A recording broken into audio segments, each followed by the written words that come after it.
Sempat menjadi perbincangan hangat oleh warganet, kisah bocah 15 tahun bernama Tibi yang berjalan kaki dari Bekasi menuju Tasikmalaya.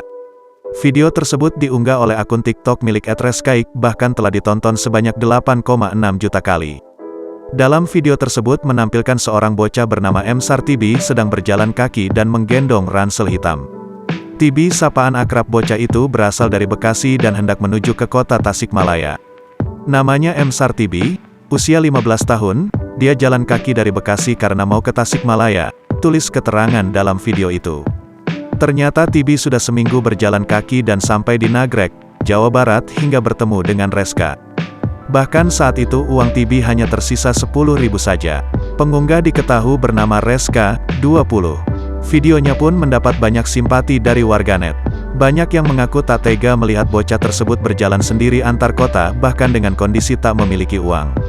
Saat dikonfirmasi oleh Tribun Tanda Hubung Video.com pada Jumat, tanggal 14 Januari tahun 2021. Reska menerangkan saat itu dirinya tak sengaja bertemu Tibi. Reska menjelaskan ia melihat Tibi sedang berjalan kaki sendirian pada Desember lalu.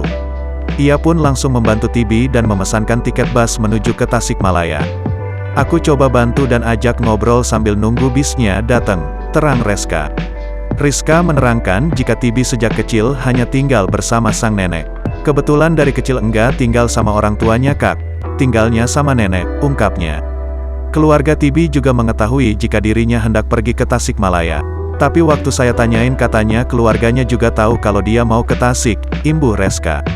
Menurut Rizka, Tibi berbani berjalan kaki menuju Tasikmalaya untuk mengikuti kegiatan organisasi di PMII Tasikmalaya.